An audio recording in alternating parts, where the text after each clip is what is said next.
Sana, I would like to start with you.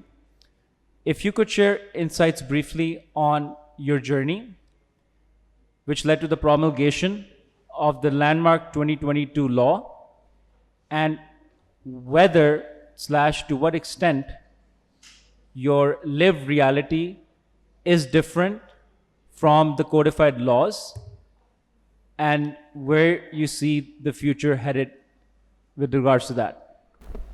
Thank you so much. It's a pleasure being here, I think it's one of the most pertinent topics that they are in 2026, especially. I'm here today because I'm here today because life happened to me, and it's fine. Okay, I'll move forward. Sure. That a system failed me, and I chose not to accept that failure. I was not born with a disability. I acquired it at a very young age, and for me to accept my disability, I thought that was one of the biggest hurdles that I would come across. But once I accepted myself as a disabled person, that accident not just broke my body, but it exposed something far more broken. That is our systems, our mindsets. Um, my journey in advocacy didn't start out as a thought out carefully, career plan. It I it because of my lived reality. I When I stepped out of the world, I realized that this world was not designed for me anymore. I was not an able-bodied person. I was a disabled person, and that means that I didn't have the option to live. I existed, but I couldn't live. And as Ali said, that is how I started advocating for accessibility. Ali was my lawyer in the case. We litigated in the Lahore High Court. We started our journey in 2018, and we went to court asking for a very basic thing about in our Lahore Development Authority bylaws. There is a provision that every public and private building should have a ramp and a disabled toilets. When we first started our petition, we thought that it would just take us like maybe 2 hearings max. What we didn't know was what kind of opposition, what kind of obstacles we would face. Both of us were dismissed as being impractical, childish, and what were we asking for? For a ramp and a disabled toilet to be present in every commercial building. And I think that was a huge eye opener for us, and especially for me, because I realized that, I didn't have a right to be here in the world just because I had gotten a disability. Somehow I had become very different. I mean, for me, I was the same son. I was just sitting in a wheelchair, but no, the society now viewed me through a lens of disability. I think instead of making me sort of lose hope and making me depressed, I took this on as a challenge.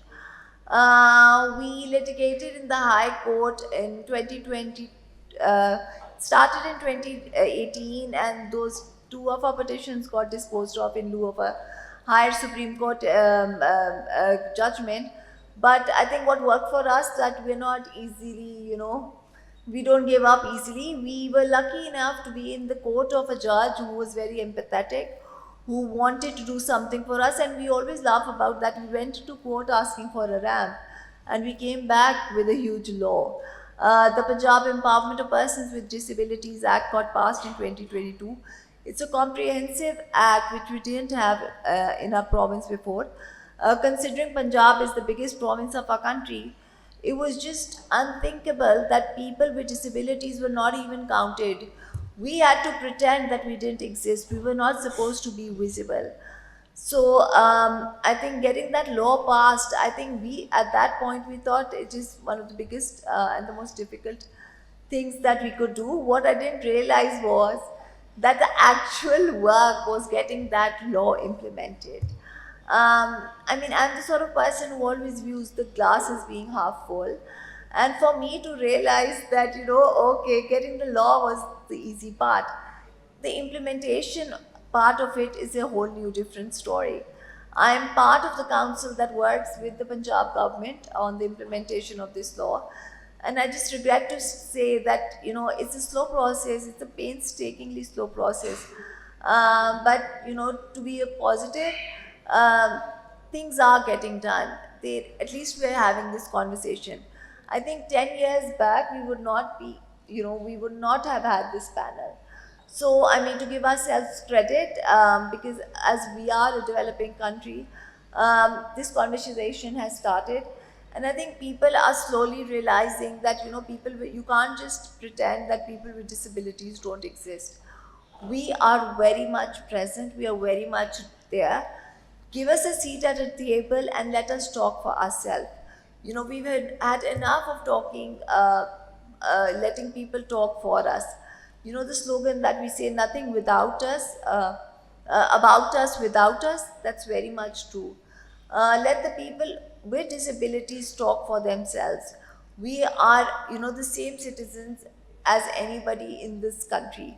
So for me, this whole advocacy journey, the reason for it was because I wanted people like me to have the same options that exist for people with disabilities. I want to have the freedom to make the decision on how I live my life. And I think that's how my advocacy journey started, and that's how it is now.